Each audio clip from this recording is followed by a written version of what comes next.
விடுதலை சிறுத்தைகள் கட்சியின் சார்பில் மது மற்றும் போதைப்பொருள் ஒழிப்பு மகளிர் மாநாடு நிகழ்ச்சிக்கு தலைமையேற்றிருக்கின்ற என் அருமை சகோதரர் அன்பு தோழர் தொல் திருமாவளவன் அவர்களே, இங்கே வரவேற்புரையாற்றி இருக்கின்ற நற்சோனை அவர்களே, நோக்க உரை நிகழ்த்தி இருக்கின்ற ரவிக்குமார் அவர்களே, சிந்தனை செல்வன் அவர்களே, எனக்கு முன்னாலே உரையாற்றி அமர்ந்திருக்கின்ற தோழர் முத்துலட்சுமி வீரப்பன் அவர்களே, ஷான் ராணி ஆலிமா அவர்களே, ஃபாத்திமா முசஃபர் அவர்களே, ரொஹையா ஷேக் முகமது அவர்களே, நாடாளுமன்ற உறுப்பினர் ஆர் சுதா அவர்களே, என் அருமை அண்ணியார் ஆனி ராஜா அவர்களே, தோழர் வாசுகி அவர்களே, எனக்கு பின்னாலே உரையாற்ற உள்ள தவ திரு பாலபிரஜாபதி அடிகளார் அவர்களே, எங்கள் கழகத்தின் அமைப்பு செயலாளர் அண்ணன் RS பாரதி அவர்களே,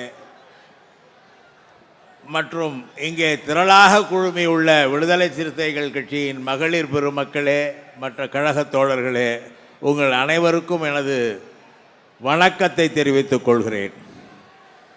இந்த மாநாடு நடைபெறும் என்று சொன்ன உடனேயே எங்கள் தலைவர்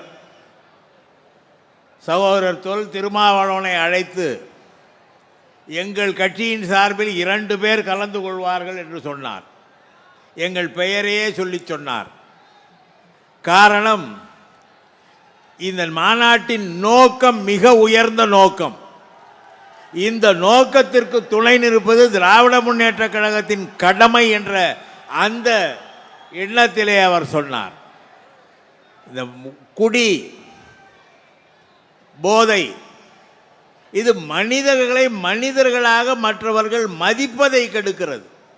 ஒரு சுயமரியாதை உணர்வுள்ள எவனும் மற்றவர்கள் நம்மை மதிக்க வேண்டும் என்று நினைப்பானே தவிர மற்றவர்களிடம் நம் மதிப்பை இழந்து விட வேண்டும் என்று நினைக்க மாட்டான். ஆனால் அந்த மதிப்பை குறைக்கிற ஒன்று இந்த போதைப் பொருள். அது மதுவாக இருந்தாலும் சரி, வேறு பொருளாக இருந்தாலும் சரி. ஒருவன் குடித்துவிட்டு போதையில் கீழே விழுந்து கிடந்தானேயானால் அவனுடைய குடும்பத்தினர், அவனுடைய பிள்ளைகள் அவனை மதிக்காது.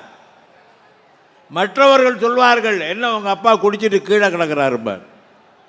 இப்படி இந்த போதைப் பொருள் ஒரு மனிதனுடைய சுயமரியாதைக்கு வேட்டு வைக்கிற ஒரு செயல் என்பதை நாம் புரிந்து கொள்ள வேண்டும். தமிழ்நாட்டிலே 70கள் வரை மதுவிலக்கு இருந்தது. ஆனால் குடி இல்லையா என்றால் இருந்தது. அதுதான் பிரச்சனை. அண்டை மாநிலங்கள் எல்லாம் மது விற்பனையில் இருந்தன. புதுச்சேரி, அவர்கள் 1950களில் தான் பிரெஞ்சு ஆதிக்கத்திலிருந்து விடுதலை இந்தியாவுடன் இணைந்தவர்கள். அங்கே மது இருந்தது. ஆந்திராவிலே இருந்தது, கர்நாடகத்தில் இருந்தது, கேரளத்தில் இருந்தது. இங்கே முடியாதவர்கள் அங்கே போய் குளித்து விட்டு வந்தார்கள்.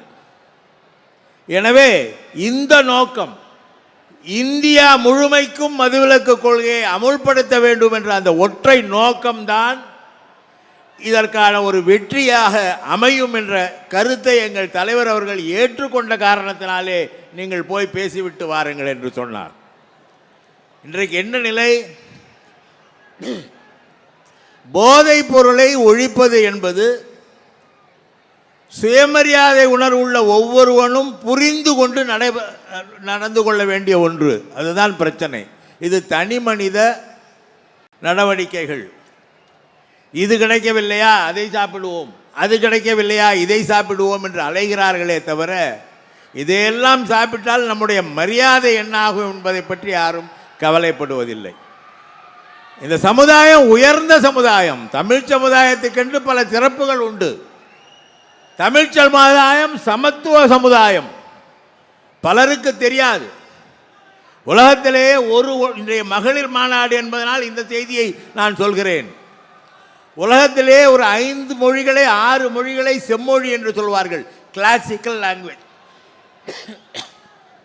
இந்த செம்மொழியிலே 2000 ஆண்டுகளுக்கு முன்னால் அது கிரேக்க மொழியாக இருந்தாலும் சரி, லத்தீன் மொழியாக இருந்தாலும் சரி, வடமொழியாக இருந்தாலும் சரி, அரபு மொழியாக இருந்தாலும் சரி, சீன மொழியாக இருந்தாலும் சரி, பெண்கள் கவிஞர்களாக கவிதை எழுதிய வரலாறு எந்த மொழிக்கும் கிடையாது. ஆனால் தமிழ் மொழியிலே 53 பெண்பார் புலவர்கள் பாடல்கள் எழுதியிருக்கிறார்கள் என்றால் பெண்களின் அறிவை மதித்த ஒற்றை சமுதாயம் உலகத்திலேயே தமிழ் சமுதாயம் மட்டும்தான் என்பதை நாம் உணர்ந்து கொள்ள வேண்டும். இங்கே ஜாதிய வேறுபாடு கிடையாது. நம்முடைய சேர சோழ பாண்டிய மன்னர்கள் இவர்களெல்லாம் பிறப்பால் சத்திரியர்களா? இல்லை, வீரனாக இருந்தவர்கள் மன்னர்களாக இருக்கிறார்கள். அப்படிப்பட்ட சமத்துவம், இந்த சமத்துவத்தை நீர்த்து போக செய்தது எது? 300 ஆண்டுகளுக்கு முன்னாலே ஒரு வரலாறை சொல்கிறேன். நெல்லையிலே ஒரு சிறு பகுதி நெற்கட்டும் செவல், அங்கே உள்ள மன்னன் பூலித்தேவன். அந்த பூலித்தேவனின் படை தளபதி யார் என்றால் ஒண்டி வீரன், ஒரு தாழ்த்தப்பட்ட இனத்தைச் சேர்ந்தவன். இதை ஏன் சொல்கிறேன் என்றால், அவன் படை தலைவனாக இருந்தால் அந்த படையிலே எவ்வளவு வீரர்கள் இருந்திருப்பார்கள், அந்த படை தலைவனுக்கு கட்டுப்பட்டு எப்படி நடந்திருப்பார்கள் என்பதை பார்க்க வேண்டும். தாழ்த்தப்பட்டவன் தானே, அவனுக்கு இந்த அதிகாரமா என்று யாரும் கேட்கவில்லை. அவனுக்கு கட்டுப்பட்டு நடந்தார்கள் என்றால் 300 ஆண்டுகளுக்கு முன்னாலே இந்த சமுதாயத்திலே ஒரு சமத்துவம் நிலவியது. எப்பொழுது அது கெட்டு போனது என்றால் வெள்ளையர்கள் ஆட்சிக்கு பிறகு வேறு ஒரு ஒப்பந்தத்தின் காரணமாக அது கெட்டு போனது. அது பற்றி பேசுவதற்கு இந்த இடம் சரியில்லை. ஆனால் இந்த தீர்மானங்களை எல்லாம் படித்த பொழுது எனக்கு ஒன்று தோன்றியது. இந்த போதைக்கு எதிரான பிரச்சாரத்தை, போதை செய்யும் தீமைகளை மக்களிடம் எடுத்து சொல்லும் பிரச்சாரத்தை செய்வதற்கு இப்பொழுது உள்ள நிதி என்பது 4 கோடி ரூபாய். அதை ஆண்டுக்கு 200 கோடி ரூபாயாக உயர்த்த வேண்டும் என்று ஒரு தீர்மானம் நிறைவேற்றி இருக்கிறார்கள் அல்லவா? இந்த போதை ஒழிப்பு பிரச்சாரத்திற்கென்று ஆட்களை தயார் செய்து ஒவ்வொருவரிடம் சென்று குடிப்பதனால் வரும் தீமைகள், குடிப்பதனால் அந்த குடும்பத்துக்கு வரும் இழுக்கு, குடிப்பதனால் அந்த பிள்ளைகளுக்கு வரக்கூடிய, அவர்களுடைய பிள்ளைகளுக்கு வரக்கூடிய கேடு, இவற்றையெல்லாம் எடுத்து சொல்வதற்கான நிதியை அதிகப்படுத்த வேண்டும். ஒன்றிய அரசும் அந்த நிதியை அதிகரித்து தர வேண்டும். அந்த வகையிலே முதல் கடமை, ஒன்றிய அரசின் கடமை, மாநிலங்களுக்கு உரிய நிதியை வழங்க வேண்டும். 2வது கடமை, அகில இந்திய அளவிலே மதுவிலக்கு கொள்கையை அமுல்படுத்தி அவர்கள் அறிவித்து நடைமுறைப்படுத்த வேண்டும். இப்படி செய்தால்தான் இதை ஒழிக்க முடியும். அப்பொழுதும் அப்படியே ஒழிக்க முடியாது. ஏன்னா டாஸ்மாக் கடையை மூடணும்னு எல்லாரும் சொன்னாங்க. எல்லா மது கடையும் மூடிட்டாலும் அதான் நீ யார் போர்ட்டெல்லாம் இருக்குல்ல. சமீபத்தில் ஒரு செய்தியை பார்த்தேன். ராஜஸ்தான்லேருந்து ஒருத்தர் சென்னைக்கு வந்து அவனை கைது செஞ்சாங்க. வெளிநாட்டிலேருந்து ஒருத்தர் சென்னைக்கு வரான், ராஜஸ்தான்காரன். ராத்திரி ராஜஸ்தானுக்கு ட்ரெயினில் டிக்கெட் போட்டிருக்கான். அவன்கிட்ட போனால் ஏகப்பட்ட லட்சக்கணக்கான ரூபாய்க்கு போதைப் பொருளை அவன் கடத்தி வந்திருக்கிறான். அதை எடுத்துக்கிட்டு அந்த ஊருக்கு போகிறான்.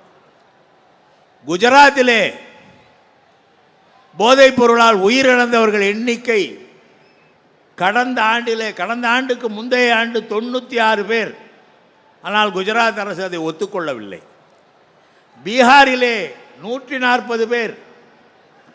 இந்த கெடுதல் நாடு முழுவதும் பரவி இருக்கிறது என்ற ஒற்றை காரணத்தால் இதை அகில இந்திய பிரச்சனையாக எடுத்து ஒன்றிய அரசு ஒரு சட்டத்தை நிறைவேற்றினால் அதன் மூலம்தான் பலன் கிடைக்கும். தமிழ்நாட்டிலே இன்றைக்கு மதுவிலக்கை அமல் செய்தால் 70க்கு முன்னாலே இருந்தது போல் பாண்டிச்சேரிக்கு போவார்கள், ஆந்திராவுக்கு போவார்கள், கேரளாவுக்கு போவார்கள், கர்நாடகத்துக்கு போவார்கள் என்ற நிலை இருக்கும். அப்படி இருக்கக்கூடாது.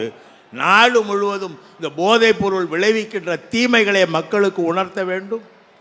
அவர்கள் அறிவை மழுங்க செய்வது. சாதாரணமாக நம்ம ஊரில் சொல்லுவாங்க, குடியாரம் பேச்சு விடிஞ்சாலே போச்சுன்னு. நம்ம பேச்சை விடிஞ்சா போயிடுன்னு சொல்கிற அளவுக்கு நம்மளை கேவலப்படுத்துகிற ஒரு வாசகமாக அந்த வாசகம் அமைகிறது என்றால் நாம் சுயமரியாதையோடு வாழ கற்றுக்கொள்ள வேண்டும். என்றால் இந்த போதையிலிருந்து நாம் நம்மை விடுவித்து கொண்டு போதைக்கு அடிமையாகாமல் வாழ வேண்டும். இந்த மாநாட்டின் தீர்மானங்களை நான் வரவேற்கிறேன். இந்த மாநாட்டை ஏற்பாடு செய்த என் அருமை சகோதரர் தொல் திருமாவளவன் அவர்களுக்கு எனது வாழ்த்துக்களை தெரிவித்துக் கொள்கிறேன். நன்றி, வணக்கம்.